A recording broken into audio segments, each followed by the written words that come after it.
Right. Testing, testing. Testing. All right. Good afternoon, everybody. Thank you for being here for our first public safety press conference. We would like to, with the goal or aim, if you will, to do this quarterly or as needed. It may get to a point where we don't need them or think we need them, but we certainly want to start here. And there's several reasons, and I'll go over some of those in my remarks. Before I get to my official prepared remarks, just to share with you just a agenda, Chief Collins is going to come up and introduce himself and the command staff that we have here. Just about everybody except Lieutenant Townsend is in a white shirt. Then I'll have some opening remarks, and we do have times for everybody has a time to what they're doing, and our clock is over here. But certainly we're going to have some time for you to ask some questions in a very orderly fashion. I don't think we have any issues, but just wanted to say that. Chief Collins is going to come and present some crime facts. I think he's going to say something else in addition to that. Lieutenant Townsend is going to talk about a few of our unsolved cases, just a few of them. And of course, we always implore the community for any help that they may know about any of those cases that we have yet to solve, whether it's a very serious crime such as a murder or something that's still serious but may not be a murder. Captain Johnson is going to address the audience on a specific topic. Also, Captain Mezier is going to come, and then we're going to have some time, for questions. All right? So Chief Collins is coming. Good afternoon. As you know, I'm Chief Nikhil Collins. I'm the actual director for the Division of Public Safety for the Police Department. Up here I have Assistant Chief of Police Brad Walker. I have Divisional Commander Billy Mezier of the Traffic and Control Division and also Communications. I also have the Divisional Commander Susan Johnson, who's over our administrative divisions such as Investigations, Narcotics, and our Records Division. I also have Lieutenant Jeff Townsend, who is the commander of our Criminal Investigation Division. He oversees his list of officers, his detectives that are there. This is the entire investigative division. They are here to actually help and field questions as needed when we get to that point in time. Just up here alone, there's over 200 years worth of experience in law enforcement, with some being 45 years, 33 years, 29 years between the two, Mezier and myself, and then Lieutenant Townsend with at least 25 years. We don't have all the answers, and fortunately we're here. We see a lot of people coming in and here and present because we've got some concerns. We've got some things we're going to share with you, and then of course we'll get into a good dialogue. So I thank you for being here, and I'll be up here in just a minute. Thank you, Chief Collins, and as he said, that's a lot of experience, and certainly I appreciate the service that these individuals, these men and lady, have given to the city of Natchitoches for so many years. As I kind of stated earlier, thank you all for being here today. I want to begin my remarks with the quote, and you can go ahead and start me on the clock, with the quote from our Vice President of the United States, Kamala Harris. Vice President Harris, before serving as Attorney General and Senator from California, she was a District Attorney of San Francisco, and she wrote in her book entitled Smart on Crime, and here's the quote: "There are certain things that are clearly partisan and other things that can be bipartisan, but crime is an issue that should be 100% nonpartisan. Everyone, regardless of political ideology, ethnic background, socioeconomic status, deserves to live in a safe and, dare I say, even safer community." I use the word safer community because crime has, unfortunately, always been a part of the human experience. Just 4 chapters into the first book of the Bible, we learned the horrible occasion in which Cain killed his brother Abel in a jealous rage. Crime is certainly older than any of us in the room, and while the goal cannot realistically be that crime is 0%, I want to continue to oversee the reduction of crime in this beautiful city. Chief is going to discuss the stats. In some areas we have seen a considerable decrease, and he's going to share even some areas we've seen an increase. Many of you know, or some of you may know, that I have a background in education, having served 12 years as a history teacher and coach. What was demoralizing is that people would often blame teachers and other education professionals as a reason a kid did not reach a benchmark that year. I knew that there were so many other factors in play in a child's life. Is the home life volatile? How much time does a child actually spend on the material that the teacher gives them? It does not serve us well to put blame on officers, Chief Collins, others on the command staff, and even myself for behaviors of people who we really don't know. A part of our human existence is something known as free will. People get to decide how they're going to live their lives. Scripture says, I've set before you blessings and cursings, both good and evil. Then the scripture writer goes on to say to the audience in a very emphatic way, choose good.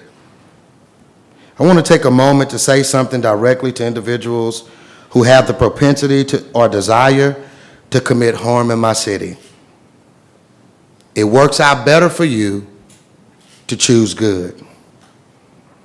Recently, I attended an event in town focused on the reduction of violent crime in this city. What intrigued me most is a man named Terrence who shared his story with the audience. Terrence spent 30 years and 7 months in jail for a crime he committed in a fit of rage when he was just 16 years old. He told us that while he was in jail, his mother passed away, his father passed away, and other important people in his life as well. He missed out on so many opportunities with close family and friends because he made the decision to take someone's life. Choosing the way of violence is not mandatory. Whether you agree with the laws that changed as a result of the crime session earlier this year, that's besides the point at this moment. It's now law that parole is virtually eliminated for nearly everyone convicted of a crime, of a violent crime, in the state of Louisiana. Meaning, once convicted, a person is going to virtually do every day they've been sentenced to by a judge. If it's a 40-year sentence, you're going to basically do every day of that sentence.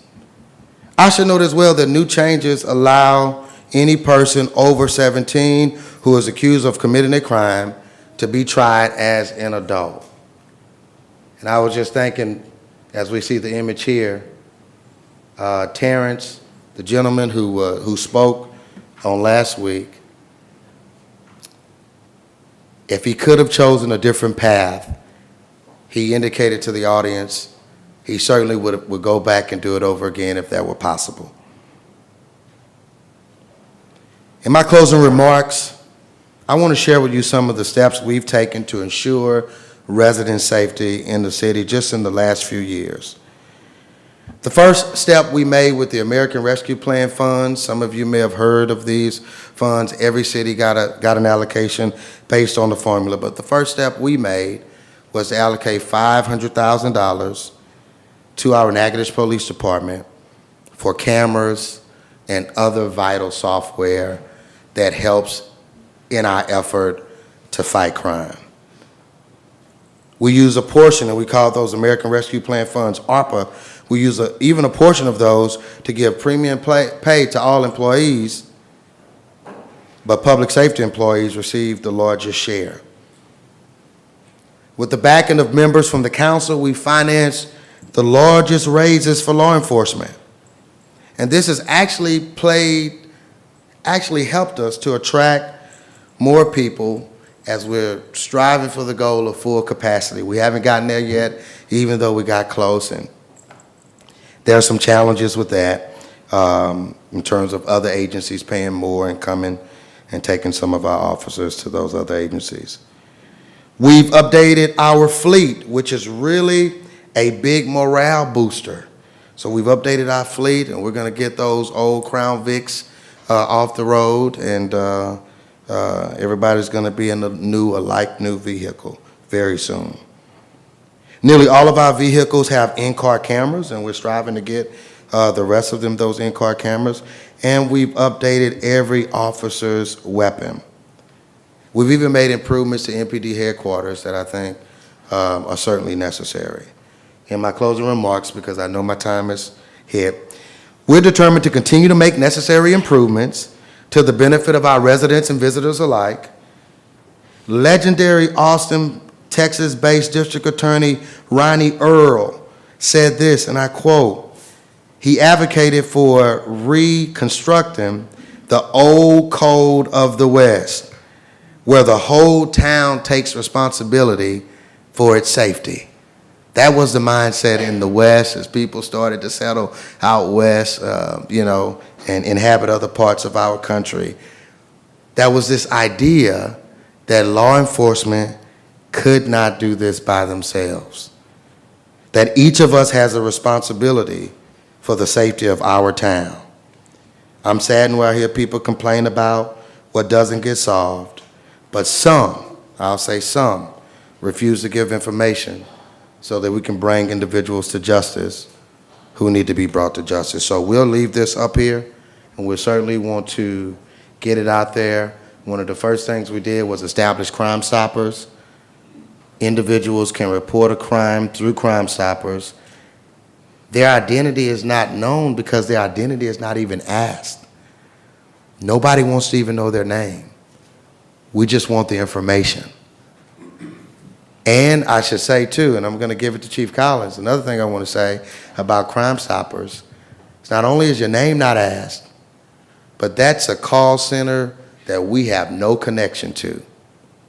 We have no idea who's calling. We just want the information, and there's an opportunity for folks who are interested in that to get a reward, I think up to $3,000. So those are my opening remarks. Next we'll have Chief Collins. He's going to come. They're going to put the time on. I think I went about 30 seconds over, but we're going to try to stay within our time. All right, Chief Collins.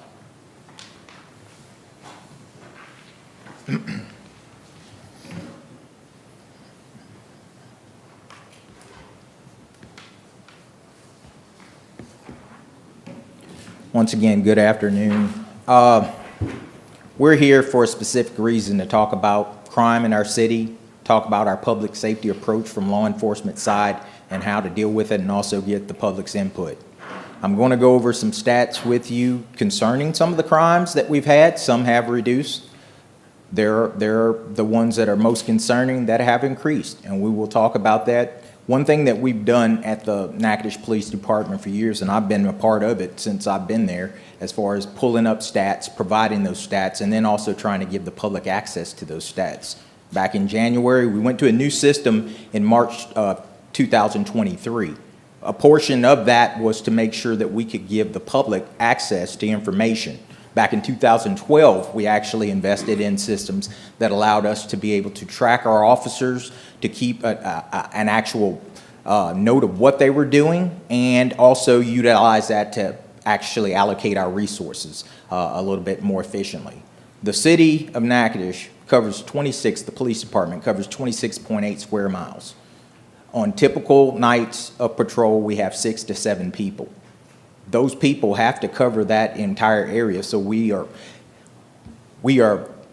very reliant on people seeing something and saying something. There are certain areas and communities in Natchitoches that they are very astute. They notice when something changes and they give us a call. Last year, we had 21,069 calls for service. So far this year, we've got 10,932 as of me walking in this building. Those calls range from the most extreme of being a homicide or someone injured by gunfire to the most simplest of things. My 8-year-old hit his sister and he wants an officer, they want them to come by and talk to them. We respond to every call that we get. Those that we can't answer at the 911 center is in most part usually because there's 2 dispatchers receiving calls and then the personnel from the sheriff's office actually receiving those calls that flow over. People must understand, if there's a major event, 20 people calling at one time, if there's only 6 lines that can be answered, they may not get that call in. But the perception is that there's no one there. No one's concerned about my call. Those are things that I hope that we can have a dialogue about and discuss here, and my staff that's present that can actually provide more delineated information regarding that. Those are the things we need to dispel and discontinue, because in my experience in law enforcement and several of these individuals standing up here, when the public helps us, we're able to solve those crimes quickly. We're able to gather evidence and information quickly and make arrests and then justice, hopefully even recover items. In the recent days, you've seen where people contacted the police. They provided information. The units responded. They apprehended subjects, or either they were in brief pursuits and they ended up making arrests. I also assure you, and for those out there that are listening, for the criminals that are preying on the individuals and citizens of Natchitoches, I suggest you take heed that because of the crime session, there's changes in the law that will allow us to do more. They've made some modifications that had our hands tied at so many turns that allow us to do more. And we will make and take the steps that are necessary to get the people input into the system. But they must realize, law enforcement, the Natchitoches Police Department, that typically is the blunt of anger and discord because someone was a victim. We've all been victims. I've been a victim of crime. As chief of police, as a law enforcement officer, 31 years, we all fall prey to those who are capitalizing on loopholes that are more concerned with personal gain and breaking the law than being good neighbors. With that, we know that these individuals that are targeting our communities, that are taking steps to take advantage when someone's at work and stuff, we need those people in those communities to understand that as soon as they can call, do so. Get us the information. Utilize these services that we're paying money to and providing to provide those people with tips. We do not get that information as law enforcement. I can't tell you how many times I've talked to citizens. The other day I was in my office for 2 hours with the person who was basically unloading, but they were giving me everything. They were upset. I could feel their pain, and I understand, because we have individuals that we as law enforcement input the people into the system. We make arrests. We cannot put them in jail, lock the key, and throw it away. We have to be the persons that catch them. So yes, when we can't catch them due to not having enough evidence, having proper calls and information, not getting that call, as soon as possible, then that's on us. We have to do our job and try to do it as effectively as we can. But after that point, it is out of our hands. Everyone, recent Supreme Court cases that have been decided have ruled that certain things are not considered violations of their rights, or things that are in law that codify certain things that are allowed. Everyone's guaranteed the opportunity to get out of jail unless they're considered being a menace to society. So they're given a bond. That's juveniles, that's adults. When those people they victimize our citizens and they're arrested and we put them in jail, our officers, these investigators that spend several hours away from their family and stuff trying to make sure they can get justice for those victims, they are in the same light as me. They want to see that bad person go to jail. They want to see that person serve their time. We don't want to see someone who is innocent of a crime to be charged and then go through that process. But at the same time, we want every bad person out there that's preying on us to suffer the actual penalties that the law will provide. But you must understand that process does take time. That process does not involve the Natchitoches Police Department, who just let them go. In the events where we had juveniles that were released to a parent, to a guardian, the one who was responsible for watching these individuals and should be held accountable for their lack of doing so. Those individuals are to maintain, I guess, supervision over those individuals when they're released, be it the order or lack of bed space. The city of Natchitoches and the council and the mayor have made sure that when we became responsible last year in April for juveniles, to do everything we could to try to find beds, spacing, so that we can, once we arrest juveniles who have done things, that they stay there, that they have a facility to go to. We, once again, have no control over the process that takes place after that. We have no control over individuals who may be out and they've been arrested 15 times. There's individuals we've let go from stores that we arrest, and no sooner than we arrest them for reasons outside of our control, we have to release them because either they can't be housed locally or there's a bond that's affixed to it that they are able to make. So I just wanted to make that clear to the public that we are not an open mill, a fast food drive-through. If we make an arrest, it is our intent, our goal, we're paid to do it, is to arrest these people and put them in jail. The thing is that we stand before you asking for help, asking for input, asking everyone who hasn't been a part of it to be a part of it, and also to assist my investigators and our command staff with helping solve these crimes, not just sitting back and fussing and just, we know there's problems, and these problems have grown over the years. They have grown and become such a problem that they felt it necessary to do a special crime session back in the earlier part of this year to address some of the loopholes that have been used. Now, just to cover some of our stats, because that's what I was tasked to do, I kind of went off on a thing. I just wanted to cover some things, having the opportunity in the forum and knowing that people said, you need to let people know this.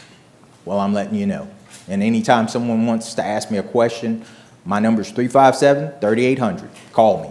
It rings to my cell phone, or either my secretary picks it up and I will call you back. We had 21,069 calls last year. This year, so far, we're at 10,092. We're seeing an uptick in burglaries. We know that. You see it every day. We make arrests. We investigate that. Some individuals have cameras. Those things make things a whole lot easier if they're actually functioning. So far this year, we've had 137 burglaries, breaking and entering. There's a 132% increase over what we had the last time. But we've had a total of, as of last year, at beginning on our system, we had a total of 59 breaking and enterings in our old system from January to March, and then we had another 69. So I guess I've gone over. Let me just, we had 143 thefts, 3% increase. We've had a increase in simple burglaries, which is 32 compared to the previous 15 that we had. There's 65 business burglaries compared to the 63 that we had before. We've got larcenies. We're actually down in larceny and thefts, having 376 last year at this time and 300 this year. We've got an increase in vandalism and damage to property, and that's mainly in part to the rampant and wanting disregard for public safety and life, and shooting and discharge of weapons among some of our individuals we'll talk about shortly. So compared to last year, there's 154% increase. Juvenile complaints were down, go figure, but we had 232 so far this year, 270 last year. We've conducted 511 accident crashes, 560 as compared to last year. We also had Among our violent crimes, which are very serious, we have an increase of 60% among our batteries that are aggravated, and this dealing with a particular class of individuals. We also had an increase in actually a decrease in the number of domestic disturbance calls. We had a decrease in the number of illegal use of weapons calls. We've had an increase in the number of aggravated assault calls, 100 compared to 64. Illegal use of weapons, 170 compared to 201 last year. 61 domestic disturbance calls compared to the 113. And among those serious crimes of battery, aggravated shootings, we've had 10 so far this year, with only having 5 last year.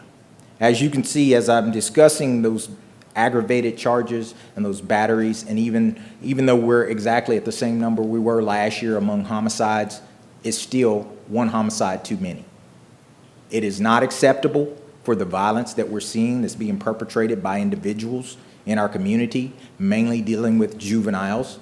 We have adults that are actually preying on those juveniles, and those are things that we would like to have a dialogue with. So when we get to the part of asking questions and actually responding, I ask that each and every one of you give it to us. Give us the questions. We're ready to answer, or at least tell you, hey, let us get to our drawing table and look at it, because we're actually more concerned with fixing the problem than sitting back and fussing. Thank you. Thank you,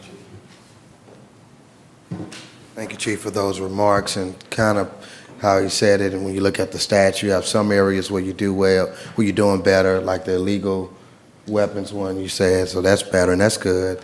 But then the burglaries I know are concerned, and those have ticked up a little bit. So Lieutenant Townsend is coming now. Hello, thank y'all for coming. I won't take quite as much of your time. If all of you care to look to your left, my right, all of the gentlemen in ties over here is our Criminal Investigations Division. There's 7 of them. We recently got 1 extra. We were used to having 6 for the last several years. But there's 7 investigators to investigate all the crimes that are reported to the city that don't get cleared by a patrol shift. So anything that's active, a burglary, a homicide, any type of crime really, down to a telephone harassment, comes and gets assigned to one of these 7 individuals. We generally average about 1,800 cases a year in our division to split up amongst, was 6, now 7 people. That's a lot. So with that being said, I know that we constantly hear that, people aren't being called by their detective. They filed a report, they hadn't heard anything from their detective. And sometimes that is true. Other times, that's not true. Every time that our detectives do speak with our complainants, they put a note into our system saying this date and time is time-stamped to spoke to whomever it is they're speaking to. So sometimes there's a lot of negativity that gets pushed on the detectives, but I want to assure you that each one of these men over here are coming out in the middle of the night when something bad happens, when we have a shooting, and we're called. I'm called first, then I call whoever is on call and call additional people to come out and assist if needed. They're at home in the bed, just like you and I are, when this stuff happens. And then they're expected to walk up and within an hour have fingerprints, DNA, somebody in handcuffs, and put them in prison for the rest of their lives. It doesn't happen that way. It takes time. It takes a lot of time. And we are asking, we do have some unsolved homicides from last year. We have 2 that we're still working on. We have some unsolved homicides from this year that we're asking the public, please, if you have information, let us know. You don't have to tell us your name. You see Crime Stoppers over here. You can do that. We obviously love it when somebody raises their hand and says, hey, come talk to me. I saw it. It was John Smith. We know that's not going to happen in today's day and age, so that's why we do have Crime Stoppers. But any information, whether it's a lot or it's a little, or it points the finger to the suspect, or it doesn't, puts us in a direction for the suspect, it is welcomed. It does not matter what it is. We cannot, it is impossible for us to do this without you, 100%. It's impossible for the patrol shift to do their job without you. We can't be everywhere all the time, but you guys are. It's your communities, it's your streets, it's your businesses that are being threatened, that are being shot up by people that are riding by with guns. Please, work with us. Don't work against us. Work with us. Obviously, if you have any issues with not being able to get in touch with any of the individuals, and when this is over with, you're more than welcome to get their direct numbers from them. If you have any issues not being able to get in touch with them, please call me. My direct number is 318-357-3852. I can assure you, if you can't get in touch with one of them, you can get in touch with me, and I will put them in touch with you. With that being said, Chief Collins mentioned about the burglaries. We do have an uptick in burglaries, and what we're seeing a lot of is unlocked vehicles, and people are coming by pulling on door handles. In a perfect world, ladies and gentlemen, you wouldn't have to lock your cars on your own property, but we don't live in a perfect world. I know there are people that prefer to leave them unlocked because they don't want somebody to break a window. They're just going to have to buy a new window. From an investigator standpoint, I say let them break the window. They're probably going to cut themselves, which gives us blood evidence that we might can get a DNA profile from. However, I also understand that windows aren't cheap. Nothing is. But please, I can't force you to lock your own personal property. But it sure to me doesn't make any sense to leave your car unlocked overnight with your firearms inside of it, or with your purse inside of it, or with anything of any value, a handful of change. If they're finding an open door, they're taking it. Lock your vehicles up. Don't leave your keys inside there if you are leaving it unlocked, because that's where a lot of the vehicle thefts are coming from. They're unlocked doors and car keys sitting right in the cup holder. Please lock your vehicles up. If anything happens, if you notice anything, you come out and your vehicle's been broken into, or you come home from work, your house has been broken into, please don't touch anything. Leave the crime scene as you found it. The more you touch it, the more you move around, because you need to make sure this one particular item wasn't taken or disturbed. You're disturbing the crime scene, which lessens the possibility of us being able to retrieve evidence. So it doesn't do away with it, but it lessens it. So please don't touch the crime scene. Don't pick up anything. Leave it like it is. Call the police, and someone will be en route. Thank you. Thank you, Lieutenant Townsend. Next, we're going to have Captain Johnson. She's going to speak. I didn't get her topic. And then after her, we're going to have Captain Meziere. And we will bring up Assistant Chief Walker. He brought something to my attention. But Captain Johnson.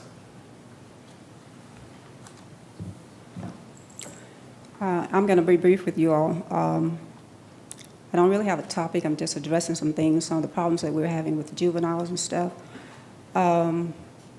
When I was coming up as a child, we could leave our cars unlocked. We could leave our windows open. We could leave our doors open and stuff. Our kids could walk in the community and go from place to place and be safe. The elders in the community, or the parents in the community, would take care of our children. They could go to school and walk home with no problems and stuff. We could discipline one another children, keep them straight, keep them out of jail and stuff. We can't do that now. These kids will shoot you. They have guns and stuff.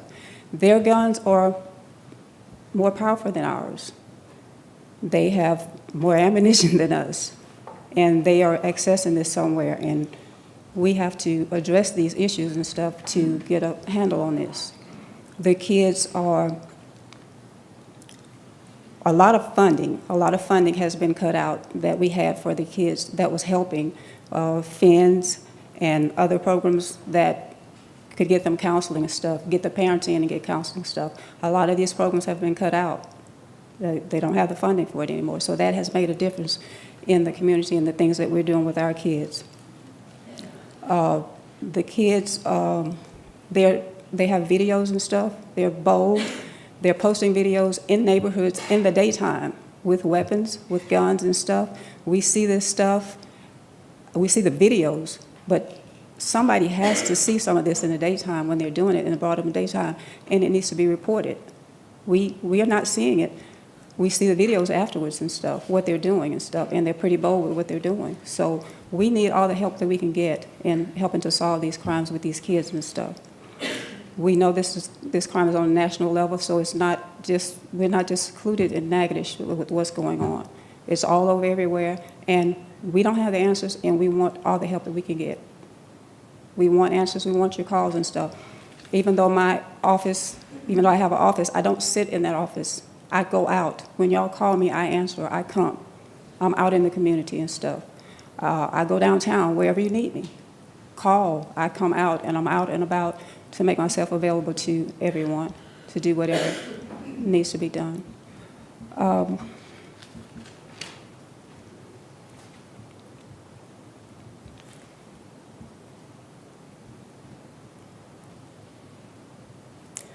as far as the calls and stuff we get when it comes to kids and stuff, like the chief expounded on it, whatever, we get calls, my child won't go to school, won't get up this morning, won't get up. We respond to those calls, and the parents appreciate it, but there are times when we're busy and we can't respond to minor stuff like this. But it does make a difference when we go out and show them that we care. And I can't necessarily say that that's our responsibility, but in a sense, it is our responsibility, and we do it. We go, we talk to the kid feels better, the kid go on to school. There have been times when we take them to school. Of course, we know that's a liability. We can't do that anymore. But we are there. We're trying to be there in every way we can for the kids and stuff. We get all kind of calls from the public and stuff. Somebody's out of gas, somebody has a flat tire, all these kind of things or whatever. We do these things. We respond to these kind of calls and stuff. It doesn't always get acknowledged, but we do some good in the community.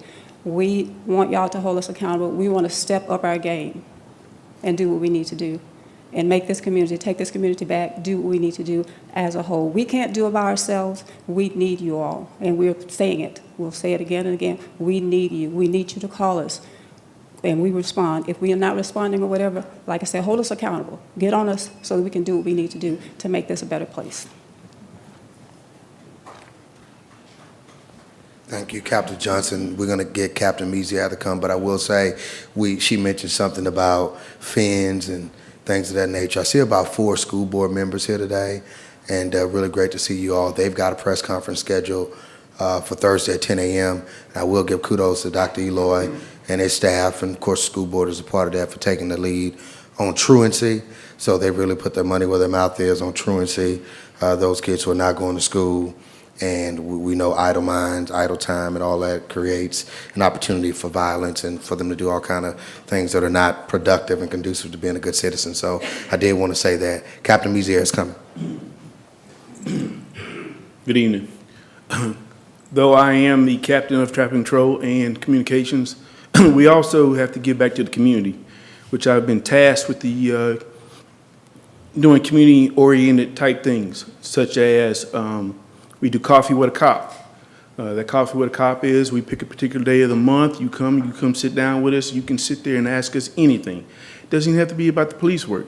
It's just for you to get a chance to meet us, we get to meet you, we can exchange some information, get on the same page. We've also been contacted by a local church here recently that requested that we come speak to the ladies of the church. They were concerned about the security of them being out in the public, security about them being at home. So we put a team together. We came, did a 2-hour little presentation, things that you should look up for, things that you should avoid, such and so forth. We've even started to address the Council on Aging service with our elderly people. We've put them in touch with the alert system through the city, as well as telling them how to avoid different scams and things. So even though we do police work, we want to stop this crime, we also need to give back to the community. If you have anything that you want us to come talk to you about, or any ideas of anything, just get in touch with us, get in touch with me, excuse me, and we'll be able to help you in any way we can. Thank you.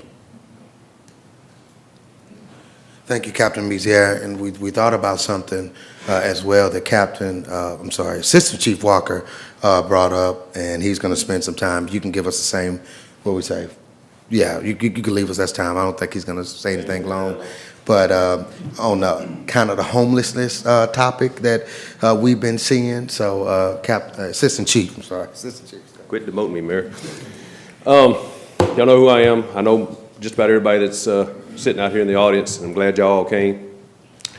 What I'm going to speak on real quick, which might not seem like it's as important as what Chief Collins and Lieutenant Townsend have been talking about, especially being the crime, which my topic of discussion is going to be the homelessness that we've seen in the last 2 years, maybe a little bit longer, and also the junk vehicles that we are continuing to try to get a hold of. First, the junk vehicles, which won't take as much. If you have a vehicle that's in your yard and it's growed up, it's got flat tires, can't be moved, doesn't have a license plate, we're going to tow it. We're going to do the exact thing that the ordinance says, which is we're going to give you a 10-day notice. An officer's going to go by, stick a green, yellow, green, I can't remember, white. It's going to be a color own your car, you're going to have 10 days to remove it. If you don't, then we're going to call a wrecker and we're going to come get it.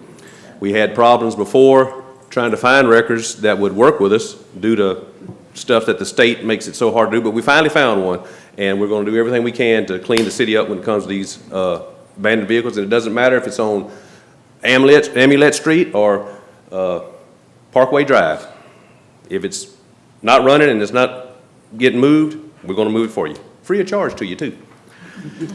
Second issue, which is a lot more important to me, and it should be to every one of y'all in the city, is the homeless issue that we've gotten.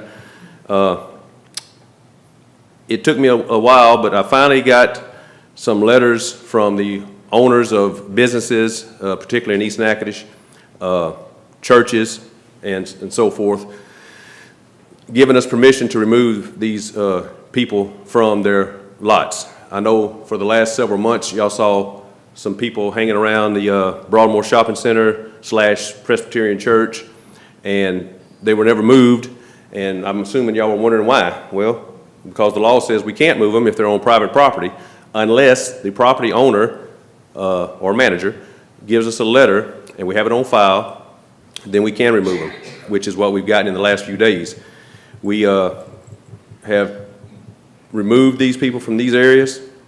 Of course, I understand they'll go to other areas, and then we'll go to that particular owner of that building or property and, see if they want them removed.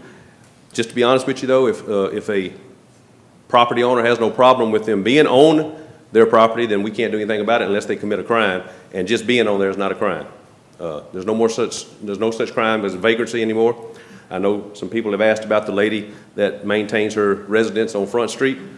That is public property. The sidewalk that she sits, that she's staying at is public property. And until she does something like have a warrant that she had a couple of weeks ago, we placed her in jail. And so we'll continue to do that. But I want y'all to understand that if you own a business or a church or a residence or whatever it is that these people are on, and you do not want them there, then you can contact me, 357-3805, 652-0183. You can call one of those numbers and tell me who it is and tell me what the problem is when it comes to that type of situation, and then we'll do the best we can to take care of it. And I'll turn it back over to the mayor. Thank you. Thank you, Assistant Chief Walker, for those remarks. We do want to have an opportunity. We've got almost about 30 minutes, 28 minutes, I think, to take any questions that you have. In order to do that, we do need you to come to the microphone right here. Steve has cameras and things set up, so we need you to come here, and they're kind of working several things there, the YouTube, the Facebook Live, and all of that. So if you've had questions, you've heard from us, we certainly want to hear from you, but we do need you to come to the microphone here to my left. Also, just want to say before we get to that, if anybody does have questions, really do appreciate our law enforcement. As we say, our men and women in blue. I see somebody in the office who must be off today in plain clothes, and so we appreciate all of their service because they're the ones who run into a dangerous situation that we're trying to run away from. So, some of my most dear friends are people who work in law enforcement, and I know the challenge. And yep. I think that's good, and certainly know the sacrifices that they put up. Look, we're all in this together. I want what you want, and I think we all want the same thing, and maybe you have an idea of how we get there. Certainly we know, as we stated earlier, unfortunately, crime has always had its presence on earth with people, and while we want it to be a zero, we understand that reality, but our posture, we believe in consequences, and as Chief Collins was saying, we don't own the whole process. We don't do everything. That's not in our wheelhouse, and certainly to get more done, to get more of these cases closed, you just need the community. Like the famous DA said out of Austin, Texas, we need the community and law enforcement working together, and I think we can get to a better place in terms of where we all want to be. So if there are anybody who has questions, we want you to come at this particular time, and we want you to do it from the podium here. And if you know who you're addressing your question to, you can say that. Some of it, if we may have to kind of see who's best suited to answer that question. Hi, I'm Councilwoman Eli, and I don't have a question, but I would like to relate on what the department head had said. A lot of crime has been going on, and some of our major crimes has been going on in some of the subdivisions in Lakeview and the Bayou Bend residents in Parkway due to that problem and stuff, as Mr. Mizell had said that we are working with the property owners to fix the electricity with the lighting and also with the mayor and the chief. We are trying to get that situation handled on that. And some of the issues that have been occurring, some of the departments, we are all working together on that. And with the shooting that occurred in, I think it's Murder Drive and stuff, we did, come to some type of solution on that issue too with some of the areas and stuff that we can approve on that. And I know a lot of the lighting that's in the subdivision, I'd like to thank the mayor for contracting a company out to trim the trees back with the lighting. And that's all I have to say, if anybody had any questions with that issue. Thank you. Okay. Thank you, Councilwoman Washington. Eli, she mentioned the lighting situation. You have some, even though they're in the city, they're not maintained by the city, some of these little subdivisions and housing developments, if you will. And so what our leverage and power is over to make them have lighting is something that, we really have to get clarity on. The other thing I'll say, she brought up the situation in Lakeview that happened recently. That was somebody's vehicle, I believe, was stolen. Yeah, this was like 2 nights ago. And we do have that juvenile in custody. I think we're looking for the other individual. Is that correct? Oh, the other individual has been arrested too. The other one wasn't a juvenile, but the first one who was arrested was a juvenile. And again, that's sort of the things we have to be able to do. I was talking to the officer, I'm going to let Mr. Sykes go in just a second, where there was individuals, and they've seen this, officers, detectives have seen this, and it's unfortunate where folks have been there, saw what was going on, and didn't share any information. And again, that's not productive to what we're trying to do, because this is not Minority Report. I don't know who's seen that movie with Tom Cruise where you can, you know somebody's going to commit a crime, and so you arrest them before they commit a crime. That's just Hollywood. So law enforcement, they're human just like any of us. They don't have those type of special powers. So again, we do need the community to help us with video and things of that nature. Mr. Sykes. Yes. Good afternoon. My question is to the chief, but before I ask the question to the chief, I'd like to ask you a simple question. I know when you work in entity together with all agency of the law enforcement, I was looking around, I don't see the sheriff here, I don't see the district attorney is here. Was they invited or did they know about the We didn't, I didn't directly invite them. This is the first one. There may be some other changes as if somebody said something about the time. So this is the first one. And going forward, we may extend that invitation. But I thought it was a city deal, we would have city personnel here. And by the way, I do live on Amulet Street. Getting to the chief, I'd like to ask the question, what is your chief's plan for the police department with all the murders and stuff like going on in the city and everything else? I live on Amulet Street on the back of the square. We don't have a bunch of murders back there, but it affects every neighborhood throughout this complete city. We talks about stats, we talks about how many people have been arrested and juveniles and everything else. What is the ultimate plan that you all have besides going around? And look, nothing personal against nobody. The thing of it is, we have officers. Are you actually loyal to your job? Or are you more loyalty to your offside job. And the people of the community are actually talking. We are not getting answers to what we need. We know the stats. We deal with stats. Y'all deal with stats. We know the stats of the murders that have been taking place here in the city, the burglaries, and everything that happened in this city. I noticed each one of y'all had something to say about homeless, about vehicles, about everything except how do we go about solving this problem? Mr. Sias, that's a great question, and that's what we're doing. We're sitting here today, coming to meet with members of the public who are very vocal over the past few years and everything about things they want to see change in their communities. Now, when you say the ones that are loyal, the mayor did hit on the fact that they raised salaries for our officers. We did. Over a 2-year period, they brought us from $13 an hour to $16 an hour.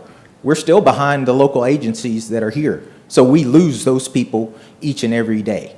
We also have people that are lost to the state because, believe it or not, because of the crime and because of the actual experience these officers get with the technology, with the ability to go and get additional training to help them do their jobs, they actually are great candidates for other agencies. We fight that battle. We try to offer incentives for these people to stay and also get them the training. But you know, with any business, if you have constant turnover, you end up with new people coming in that need to be trained. You also have people that leave the agency that have a wealth of knowledge because they've reached that point where they're able to retire. They fought through it and they did this. Now, when we talk about the communities, just like you're saying, you stay in the Amulet area and you say you don't have those murders that happen in those areas. And that's more than likely because you have people that call. They call for police if they see something. If they see somebody who's suspicious, they see a vehicle making loops, they call. But I want to make sure everyone out there understands because I hear it. There's elderly people in communities that are falling prey to those individuals who had heir property. There are 4 or 5 siblings that own this property. They don't take care of it. So now it's disheveled, it's open, and it's being used as a place of refuge for people who break into things, for people who to store weapons. Same thing with the abandoned vehicles that Assistant Chief Walker talked about. We're doing the best we can, working with the ordinances that we have in place so that it's legal to try to do abatement of these properties and tear them down so that someone who would take and prey on someone and then go run and hide in the shadows, we're trying our best to work with those groups to eliminate those eyesores to the community because you shouldn't be forced to do that. When we ask, and it seems like a silly question, but we're trained that way as law enforcement, what did you see?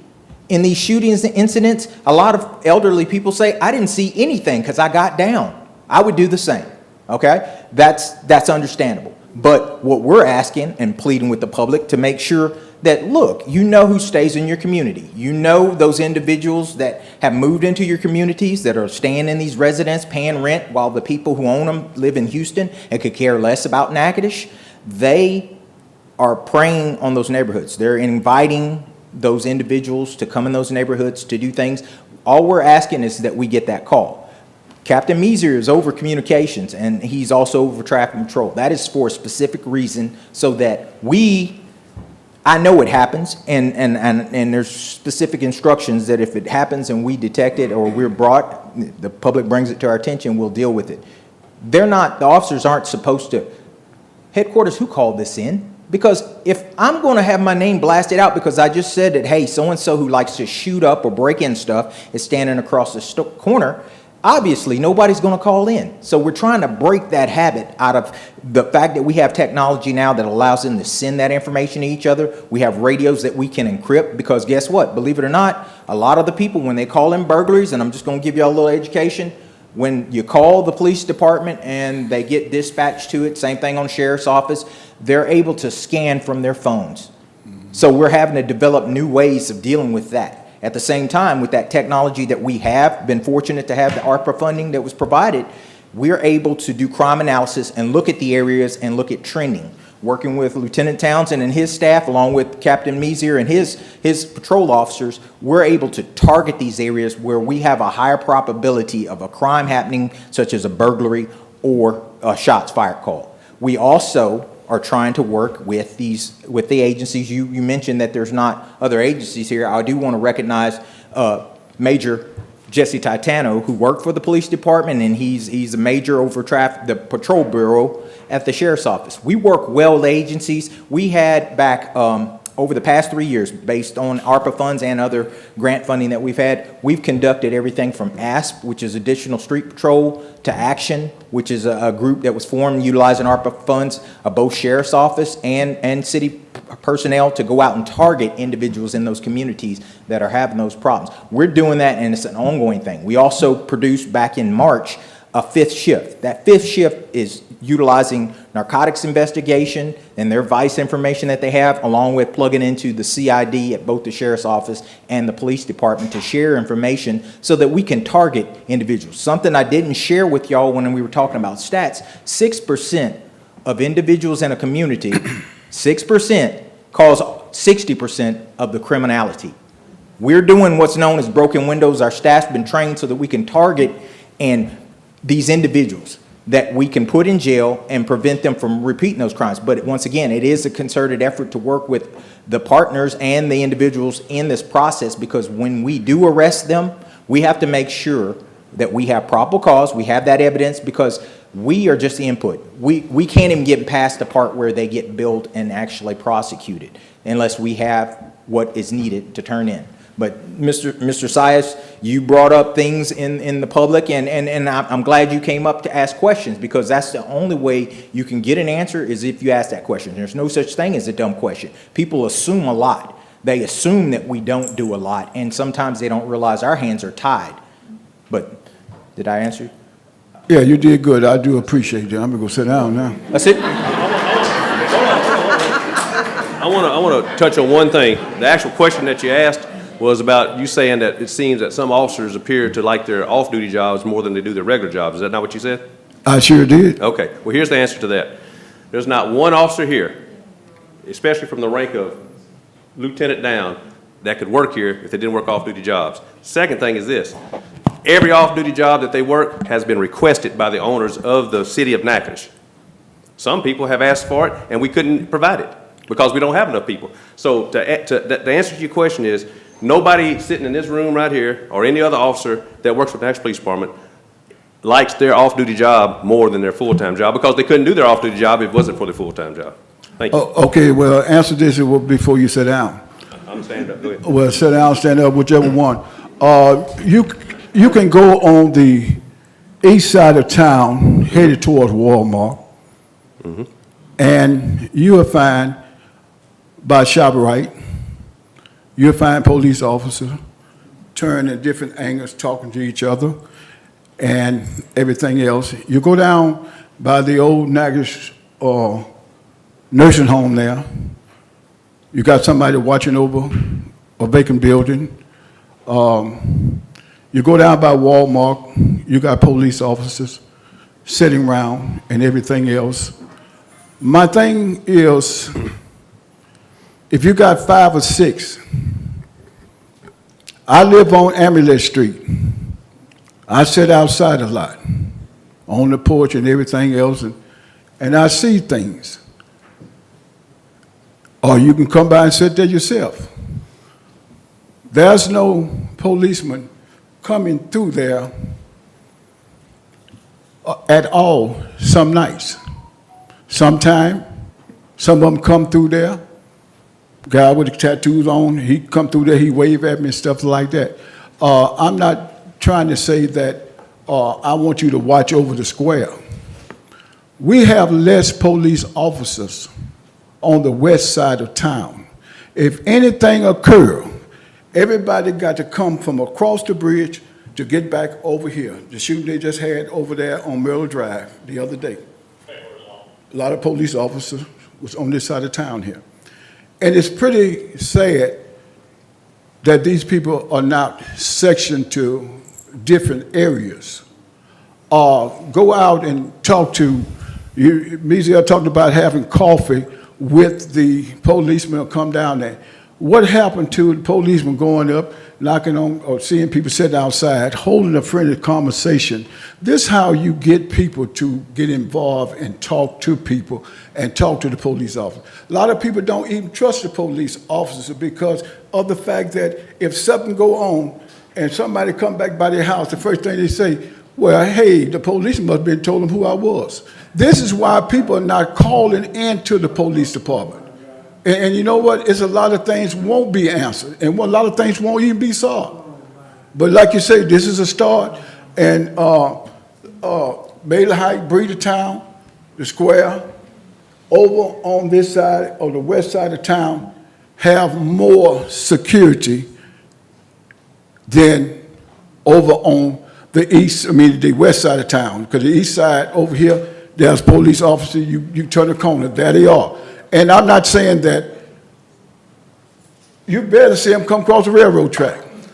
But the thing of it is, when something happened between Baylor Heights and Breeder Town and the square, bingo, everybody flies.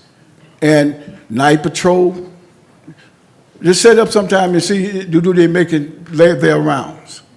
Or they not being paid enough money?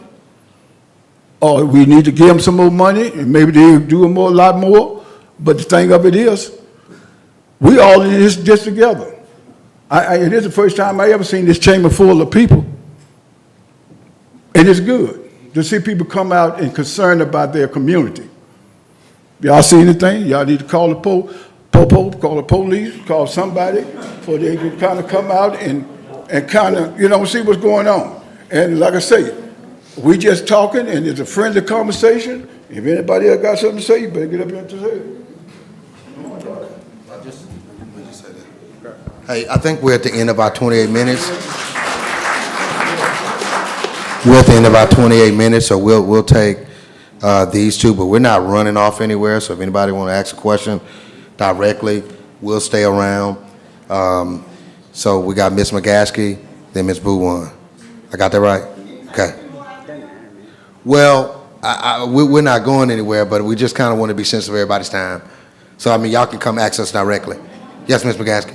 Okay, I'm going to try to make this as brief as possible because I do have a school board meeting I have to attend. This is my second term, and in reference to the truancy and the issues with students, there's a major problem with truancy because of lack of enforcement, and that we do have resource officers, but we've got to make the parents more accountable for the children not attending school as they're required. Some parents don't have control over their households, and parents need to be taught how to parent their children. But we need some enforcement from the courts. It would have been nice to see the DA's office here today and the judges, because after the police have done what they can do, then it's to the DA's office and the judges, and we're not seeing any progress. Things have gotten really, really bad. Now, I thought that we were going to have a fence program. We weren't able to be at the first meeting because all the board members weren't made aware of it. We thought we were going to have a fence program. That's the enforcement for the parents, making them responsible. Well, you say there's no funding, so what other options do we have to make parents responsible? We got to find some answers to the problem. The other thing is that we're having some major problems in the black community. Crime is just out of control. We're having to see this on a regular basis. We know the police are doing what they can do, and they come after the fact because you don't know who has guns. We got kids out here in gangs. We have drug dealers that have been in these communities for years, and we don't see any progress. I am a citizen that lives on the square, and we have dealt with shootings twice within 2 months on my street, which used to be a quiet street. We mostly have seniors on that street. We're dealing with having to hit the floor on 3 or 4 or 5 occasions. I can tell you within a 2 years time frame. I have neighbors sitting here, Ms. Faye Hardison, Ms. Kennedy, Ms. Tamer. These are the age frame that we're talking about on our street, in the surround, not just our street, in the surrounding communities. I had an incident that happened, and we had an incident happen May the 29th. It was a shooting down at the end of Amanda Drive. And we don't know what happened. You know, people have cameras. It was dark. We need more lighting on the street. After that, a month later, there was another shooting that happened nearly in front of my house. I'm sitting up in my living room with my granddaughter. This was not the first time. We hit the floor on an ongoing basis because of shooting on the street or in the community. That particular night, it was 11-something, and I heard a barrage of gunfire, which sounded like it was right in the street. And it was nearly in the street in front of my house. It was next door to my neighbors. I told my granddaughter, I say, hit the floor. My granddaughter is 11 years old. This is what I'm having to tell her. This is frightening. And we don't feel like we have sufficient. They're doing what they can do, but at this point, we feel like y'all need some outside help to curtail some of this. Because when I came outside, when I felt like it was safe, the street was full of gun shells. The police came. They closed the street off, and I was standing at the end of the driveway, and they said, ma'am, you're gonna have to move, because this is part of the crime scene. I had a bullet shell at the end of my driveway. Well, they came and did what they were supposed to do. There was nobody to be found. No cameras. We did not find out what occurred. But this is what goes on in our communities. And the police can't be there all the time. You got these guys out here with guns, illegal guns. You got the old ones out here. That's a part of the problem. You got drug problems running rampant in this community. That's been going on with some of the same people. We know, y'all know. You know why people don't say anything? Because they're afraid to say anything. We're afraid of the consequences. I have children and grandchildren. I'm not going to get out there. I do work with the police office. We work with the police office. We do what we can do. But I'm not going to jeopardize my life and my family. They don't want me to do that, and I'm not going to do that. But we need some help. It's time for the judges and the DA's office to do something, because we're suffering and we are afraid. We don't feel safe. Something needs to be done. And so if that means that y'all have to get some help from outside this city, that's where we're at right now. Because undoubtedly y'all can't do it. You're trying, and we applaud you for what you have done. But we need some help. We need to feel safe. And it's not just on the west side, it's happening on the east side. Let me just say one more thing. Yeah, because we have others we want to get to. Homeless situation, I'm part of the Homeless Coalition. We put people in hotels when they are temporarily displaced. But the main problem is running to mental health issues, which is something we need the city to help assist with. Thank you. Yep. Lieutenant Townsend and I were just talking about other agencies come in. Some of you may have remembered helicopters, and we call it the VCAT. So we do get other agencies to come in. Now they're not able to stay. That's maybe once, twice a year type deal. Yeah, Chief's gonna cover it quickly. And I know we got Ms. Boo on. You can go and step forward. We'll get you there. Ms. Dorothy, I appreciate what you said, because you do realize it is a tenuous thing. We work with several agencies. The VCAT that they were talking about, that was something that came in fruition in 2022. It's a Violent Crimes Abatement Team. It's comprised of members of DEA, FBI, ATF, Louisiana State Police, Rapides SO, DeSoto SO, Sabine SO, Natchitoches Sheriff's Office SO, and the Natchitoches Police Department, and the U.S. Marshals. Back in, I think, March, we did 2 operations where over 88 arrests were made. 59 of those were made inside the city limits. They had 2 helicopters going, and guess what? Just that next day, they had a homicide. We get assistance. We have cases that we work, and I want to say on the federal level, they require a lot more evidence and time to prosecute those cases. And I hate to be in a position where there's cases that are being worked that take time, and they're aware. When you have the FBI come and sit in my office for multiple hours to discuss things, it's because they're aware of it too. The state police reached out to me in reference to just participating in these events and also doing training in this area to benefit both of us. The DA's office recently, due to some of the changes in law, because we talk about guns and guns violence, guess what? We're going to have a lot more of it now because everybody's got a gun, even the ones that are 18 and they legally have a right to carry it, but they've been arrested multiple times but maybe never convicted. The law allows them to carry that gun, and it's not just a handgun. It can be a rifle, and it can be these AR pistols. They're shooting rounds that are rifle rounds that go through multiple things. That increases the propensity to violence and also serious injury. So when those people in those communities know of something, they're concerned and don't want to say anything. That's why we have that. You're able to put something in there and say, hey, there's a person standing on the street with a gun. Ray or John, they have a weapon on them, such. We as law enforcement have to do things different now because everyone can carry a concealed weapon. So we have to approach it a little differently, but at the same time, we're still going to do our jobs. The reason why I up-armored my officers and gave them ballistic armor so that it will stop a rifle round. We have 9mm, they have .223 and 7.62. So we're getting down, but we have to run at the bullets as well. But that's our job. That's what we signed up to do, and that's what we're going to do. So we're just asking the public to help us and use these services that we have no way. I mean, they could sit there and make me swear under oath. There's no way I can get that information, but a lot of people are apprehensive to do it. You call the police department or the sheriff's office, you're talking to a dispatcher, they're told not to give that information out, and they'll make that in the log. Our officers that are responding, they've been instructed not to get that information or try to provide that information. If somebody said they need help, they need to go. I wanted to clarify on the security aspect of it. On any given night, you may have 5 additional officers that are out spread all over town because there were people that were shooting in Brahma, and because they had a actual security detail, traffic detail that was working with 2 officers, the individuals ran from police but ran right into the actual officers that were sitting on one of the streets. So any given time, we have a bolstered number of officers due to the actual people working off duty, and by policy, they have to respond.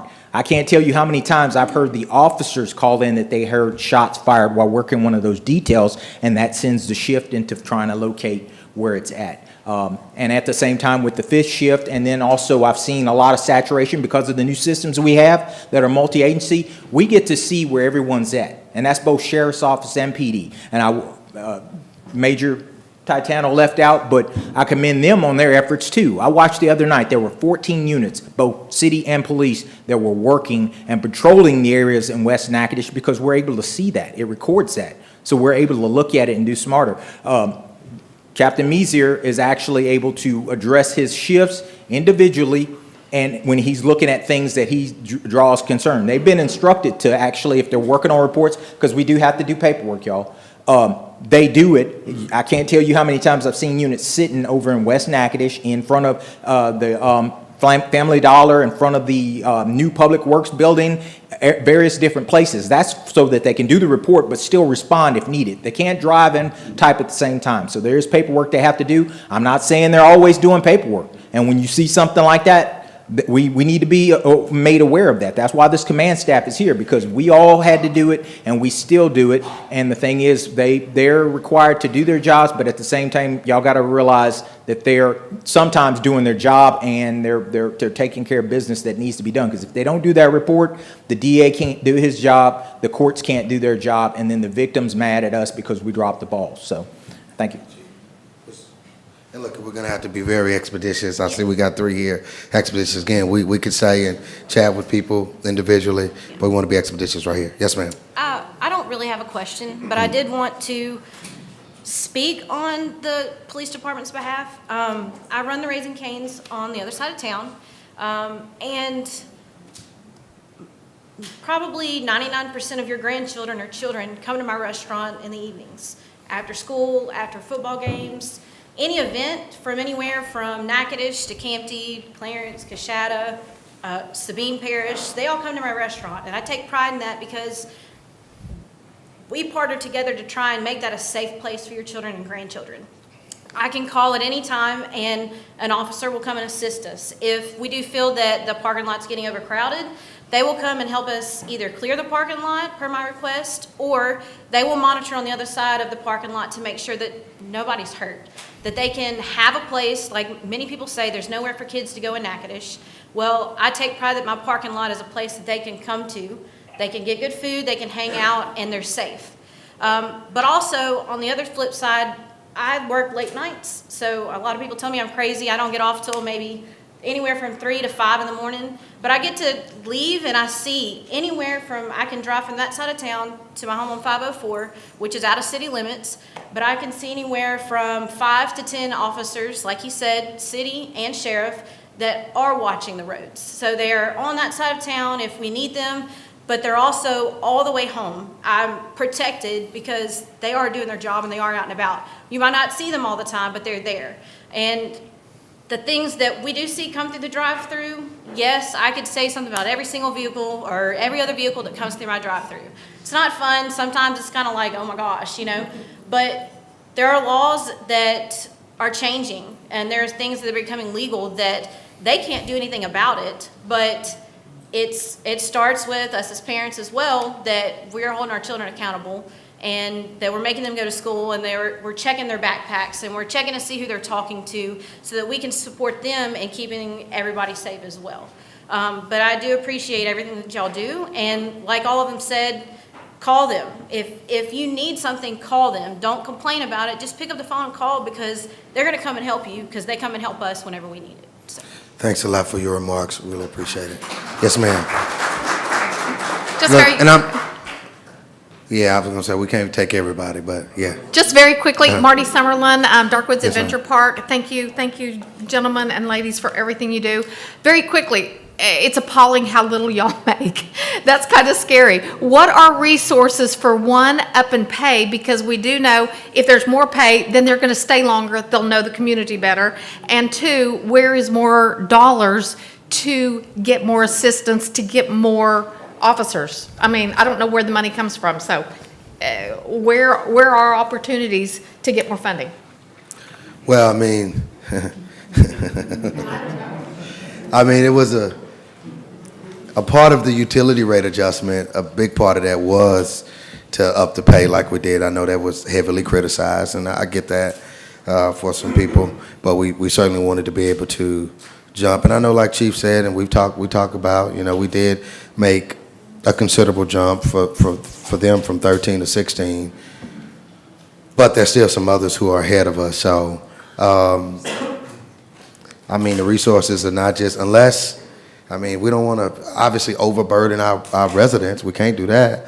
So, it's not like it's just a pot of money somewhere that we could pull from that we've just been holding out from, just kind of say what you're saying. But every opportunity we can, we certainly want to be mindful, thoughtful, and direct funds, to our employees in general, given the inflation we've dealt with, but also that would include our public safety folks, because we know, again, they run into situations that we all want to run from. Yes, next. Hello, my name is Latricia Walker, and I promise I'm not going to be long. But it was a few things I just wanted to say, and I actually was thinking about this probably about a month ago, and I didn't come and talk to anybody about it or anything, but I just want to kind of talk about us being more proactive rather than reactive.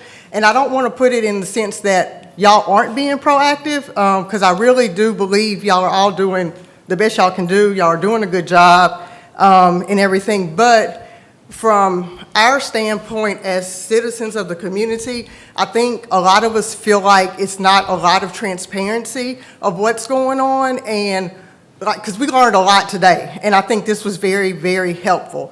And probably, I would say maybe the last 2 weeks, there's been a lot more reports put out social media-wise of what just happened versus this happened a week ago or 2 weeks ago.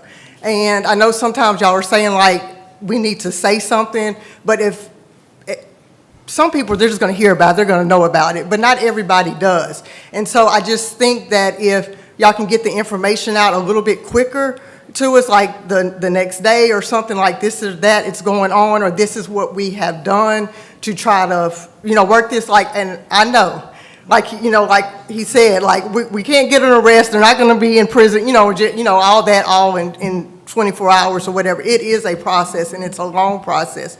But when y'all don't say anything to the community, it looks like nothing is being done, when reality is there's a lot of work going on behind the scenes. And I'm not saying we need a whole detailed report of everything, but just to say this incident occurred, the officers responded at this time, we're looking for this. If y'all see something, hear something, reach out to us and let us know. And like I said, I think the last 2 weeks or so, we've been seeing that come out a little bit more than what we had been in the past. And I think that's been very helpful. Chief Collins, can you clarify for me, for at night, did you say there's like 6 to 7 officers on duty at night? That's each night, 6 to 7. That's it? Okay, see, like, knowing that kind of information, like, that made my eyes, like, open up big time. Like, I would have argued somebody down, like, no, we have more officers than that on duty at night. Like, that's very eye-opening, I think, to us. But those are the 6 to 7 that are patrolling, that are on a shift. Now, the reason why we created the 5th shift is so that we can, on nights that are primarily busy, like Wednesdays, Thursdays, Fridays, and some particular nights we're looking at the crime, we have an additional 3 units that are out, and they're supposed to be doing proactive things like making traffic stops just to see if they can get guns off the street, going and talking to people, and the groups of kids that are walking around that we get complaints and information that they're packing with guns or going to do stuff. That's what we have, because when those people are getting tied up with those calls, right, even if we get a bomb threat or something over at Walmart, guess what? All those units go over there. So then when they have to run because somebody called in a fake bomb threat and go there, they run there. We had a community public safety group here one time, and one of the individuals was saying, we need to see more officers in our area. They had a shooting. Well, they sent a whole bunch of officers, but then he went on further to say that the subject they were shooting at ran through his yard. He picked him up and drove him out to Cedar Grove. No police work was able to be done because he took the actual victim, possible victim, so that we could find out who's trying to find him. A lot of times we're saying we need the help is because we got a disconnect between who's the bad guys. We can't just accuse everybody. We got to have probable cause. We can't just stop every car, as was proposed in that meeting, crossing the bridge. We just shut down every car that has a certain type in it. We'll make news. We have to do our jobs within the constraints that are given to us by law. Otherwise, we will be on the news. So yes, ma'am, 6 to 7. Okay, I just wanted to make sure. And then the other thing was, which I think y'all kind of answered, as we kind of move forward with some of these meetings, are we planning on trying to get like the DA, the sheriff, other people involved to try to, because like you said, y'all hands are tied so far. Like, and I know when we talk to the judges, or there's certain laws, and me and Sweetie, we went back and forth about this with the whole homelessness thing the other day, because I'm like, if they don't commit a crime, you cannot take them off the street. Like, just because they're homeless, that doesn't mean they've committed a crime. Just because they're mentally ill does not mean you can just take them off the street. There's, it's a whole other big issue and problem with that. But just for us dealing with Natchitoches in our community, are we going to be doing something to try to get them all involved too? Or are y'all already doing that behind the scenes? And that would be something I would say, if y'all are, just be transparent with us about it. Yeah, and I know, Chief, I know they've had their round table breakfast deals that they've done with the sheriff and the DA. And like I said, I know Mr. Sykes asked that question. I think going forward, again, I didn't personally invite. Okay. I thought about it, but I kind of thought, okay, this is maybe the first one, let the city do it. And so going forward, we can extend that. And I'll just say, generally speaking, I don't know. I'm not the DA and know all the particulars of that job or the judges, but I do know there's some things that kind of tie their hands as well in terms of some laws. One thing I know some of your DAs were not happy with was Justice Reinvestment Act, and then this other thing, unanimous decisions, or did I say that right? Unanimous decisions? Yes. Okay, unanimous, where you have to have all 12 to agree to something. That's kind of hurt because you got to get all 12 of them to do it. So from a DA perspective, and your judges, Chief Collins tell me all the time that they have a book that gives guidance, and so I know we think they can just lay the hammer down, but they have restrictions like you mentioned that, know that. And I know one day, I can't ever pronounce his name right, but Officer that left out a while ago. Tortana, yes. I know him and Sweet, like they had a very long discussion one day about stuff, and I think that was very eye-opening for us and for Sweetie too about the law and like different things you can only do to a certain, extent and stuff like that. So just knowing more about that. And we do want to do these. That's one of the reasons we want to Yeah. do them, for transparency, to plead for information, to let you know what we're doing. We're not just sitting around just wasting time, and again, to do better. I think it's to strive for better, to be a better force, to be a better mayor, to be a better, continuous improvement. And the other thing I wanted to mention, I know Ms. Rosemary had brought up about the lighting situation, and I know when we were having some issues over on Texas Street, one of the things we had asked about was lighting kind of across the street where the H&R Block parking lot is, and kind of the other back part of that parking lot, because it's so dark back there, and that's never gotten done or taken care of. And to this day, when something has happened again, they're calling us, asking us to see our camera system to see if they can, because something got stole off their trailers over there, or something, happened or something. And even with our cameras, we can only still see so much because it's so dark in that part of the street. Mm-hmm. And I think if that got a little bit more light right there in that area, that would kind of help too. Or if something does happen, people can see what's And I'm not sure going that's on. been brought up to our utility department, but that's a conversation I can have with Matt. I know they hear all kinds of Well, I know Ms. situations. Rosemary, Matt. she personally came out and looked at it all and did it, and I know around the corner of the street light was put in, and they made sure another light pole, was it already working though, back there with the, yeah, it was already working, that's on our property, in the back part of our parking lot, but there's just not enough street light right there in that area. And I Gotcha. just think when it's a lot of heavily crowded younger people, I think that could be very helpful. Okay. All right, no, we'll take it. Okay. Thank you. That's it. I'll get with Matt on that. Yes, ma'am? Hi, I know someone else mentioned funding, but most of my questions are all directed toward you. Okay. And I truly believe that your police officers are underpaid, like extremely underpaid. But you mentioned ARPA funding. So what is in place for when the ARPA funding ends? Because Yeah. I know it ends like within a year and a half. Yeah, ARPA funding, you're right, that's one-time money. Did we get 6.2 or 6.4? We got 6.2 in every municipality, Right. parish government, based on, formula and everything, got those. So what we did with that was kind of things that are one-time, so the $500,000 allocation. Right, but you gave them raises, so what? The raises came from, that was a utility rate adjustment, that was portion, so that was separate funding. Okay. Separate funding. Okay, So but- we did use ARPA for premium pay, which was, again, a one-time deal, because it's one-time money. So it was one-time money for Right. them. So being that Natchitoches Parish the city has a grant manager, has anything been done to try to get federal funding for other things in the city? in order As it relates to like- public safety, or? Well, even if it's anything else to free up money to give the officers more money, or to hire another dispatcher, or to hire more officers. I guess I can say we've got some positions. I guess we need to fill the positions in terms of, the positions we have filled. We're trying to get to a point where we can get capacity, and we haven't necessarily been able to be there.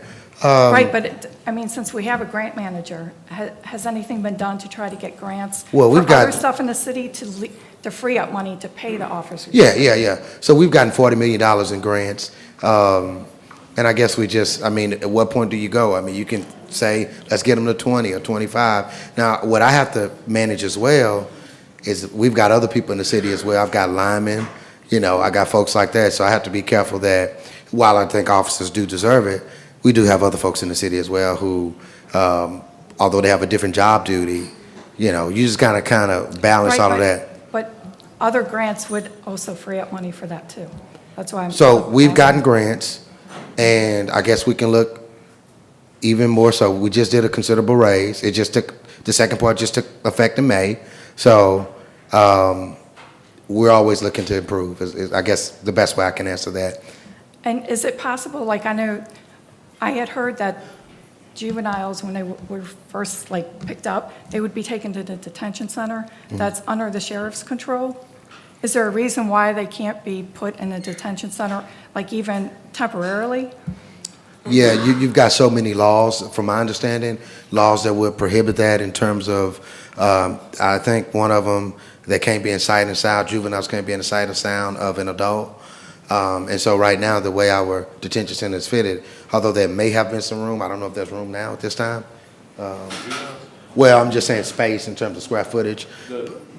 But there are laws that would prohibit. Right, and there are also different aspects. You have to have teachers and nurses and so forth for juveniles. Yeah. And the sheriff's department we've never put juveniles in the detention center, ever, since the jail was on top of the courthouse. You can't do it. You cannot do it. What we've done though in terms of. Well, she knows that. I mean, we've located Jackson Parish, which we pay $175 per day per juvenile. Let that sink in. $175 a day. Every day, there's a juvenile in Jackson Parish for the city of Natchitoches, we have to pay it. $105 a day if we don't have someone up there, because we had to have a contract with them, and they want to make, they got to make their money to run the juvenile jail or the jail. And so, but the juvenile jail is totally opposite in Jackson Parish than it is here. So if the sheriff's office wanted to open a juvenile jail, which I'm sure they don't, but if they did, it would have to be on a total separate parcel of land, or at least away from the building that houses adults. And one quick thing, I wanted to say something. I love grants and stuff like that, but you can't fund people's raises from grants. Oh, yeah, that's what I'm saying. You get grants for other stuff. I know, but what happens when those grants run out? You apply for more. But what if you don't get them?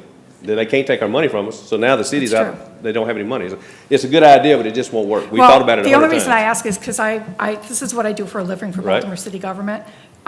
Since I moved down here, I still do my same job. Yes, ma'am. And it's all like budget related and funding related. So I know that there's a lot of like grants out there, federal grants, state ma'am. grants. So I know there's always grants available. Okay. You just have to go after them. And he shared a little bit, so we've got the Jackson Parish Juvenile Facility. So that's when the juvenile the other day broke into the vehicle at Lakeview, we have a space for him. But we also got, is that Natchez, Mississippi? We have used Adams County. Adams County as well, which is outside the state, of course. So we're keeping all of our options open so that, because that's where we're having issues. Our last couple murders have been juvenile related, even shots fired have been juvenile related, so. And that is saving money for the city, because where youth detention is $310 per day. So we went around and tried, Chief Collins and myself actually went up to Jackson Parish to see the facility, negotiate the contract with them. So we're saving about $135 per day per juvenile, even though we have to drive them there, sure enough. But still, it's saving us money, saving y'all money, taxpayers, because where had this got to the point where we couldn't afford it. Look, and I want to talk to you afterwards. We can, some of what you were talking about in terms of grants, I'd love to speak with you afterwards. Okay. Okay, thanks a lot. And we've got our last question here, then we'll release everybody. But thank you all for coming, and again, we're in this together. It takes us all together to see a reduction. Again, as Chief said earlier, we've got a reduction in some areas, we've got an increase in some areas, so we want to, it's a never-ending thing. You want to continue to work on it. Yes, ma'am. Okay, I live on the square, back by Super One, right there at Amanda Drive and Old Roebling Road.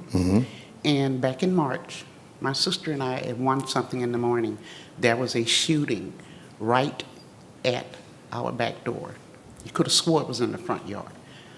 Scared the daylights out of us. They ended up picking up 15 bullet shells. Thank God, nothing hit the house or our cars, because it's like right there. Then, that was the latter part of May. A couple of weeks after that was another shooting, and this may have come up earlier, I think. on Amanda Drive, further down the street. Same situation. We have security cameras right at our back door. You can't see nothing. It's completely dark there. Per the security cameras, these individuals knew to come right there and park because you could not see. A couple of years ago, when a storm came through and knocked down that main pole right there at the corner with T-bones, they put a light up there. It was a light there, a very bright light. But when they went back and put the new light and put a Band-Aid around the actual pole, because it was never replaced. It's been years now. We need lighting back there. There has been so much don't get me wrong, the night of that shooting, I didn't know Natchitoches Parish had that many police officers. They were everywhere. They was on top of it. We were very, very grateful for that. But that is so scary. We got the shootings, we got the young people coming through there. There are people that I've never seen before in my life. People walking the streets, going to the stores, stealing from the stores. This lady come through, she walked out of Super One with a grocery basket full of food in broad daylight. 6 employees following her. This is right in front of the house. I'm sitting there watching. It is scary. It is so, so scary. There are children over there, and we all know bullets have nobody's name on them. That's right. And that is so scary. But my request is I'm letting you know, our home is one of the first homes that were back in that subdivision. That home has been there over 50 years. That is our home. And a lot of what I see, like you mentioned earlier, there are a lot of young people. The police did ask for the video. I looked at the video. You couldn't see nothing. You couldn't see their faces. You heard them talking. You heard them shooting. You saw the car. You couldn't see plates. You couldn't see anything because they knew to come right in that particular spot. But then to have 2 incidences, and they arrested a man in our front yard. I'm sitting on my porch. This guy, something was going on up here. He's coming down the street with a gun in his hand in broad daylight. They tackled him in the front yard while I'm sitting on I jumped. When he jumped the ditch, he was coming straight at me. I ran in my house. They found a gun in a ditch and drugs in his pocket. A couple of weeks ago, some guy coming up the street having issues. The police came. They put him in the car. They let him go. Following weekend, he was back there again, but this time he was at the Zippy Bees, the service station, right there by Super One. They let him go again, but when that man came back around the house, he looked at me sitting on the porch, because I was sitting there the first incident he had. He looked at me and more or less threatened me, like I called the police on him, which I didn't. It's scary, it is so scary, but I would really, really would like to see if the city or someone can come and put some street lightings out there, at least light that corner up, because it's so scary. I want to make sure you get my card, and anybody else can have one too. I had to grab some, but just want to, it has my number on that email, and that way you can communicate to me, and we'll make sure we have somebody come investigate, take a look at it. Okay. And on both incidences where the shootings were out there, the police was there. That the day after, they come through rioting. I mean, they were looking for someone. I do know they was looking for, like they was expecting something else to happen. That is so scary, scary, scary. And I'm just thankful that my mother and father was not alive to witness the shooting that happened, that first shooting that happened right there outside our door. right, right. So Okay. I would love some cards. Right, I got some for you, and we'll talk. Okay. Well, look, and again, thank you for being here. Thank all of you Thank for you being for here listening. on today. Please meet our detectives. They dressed up for you. Also, our command staff as well. Our next one is going to be in September, okay? Thank you, folks.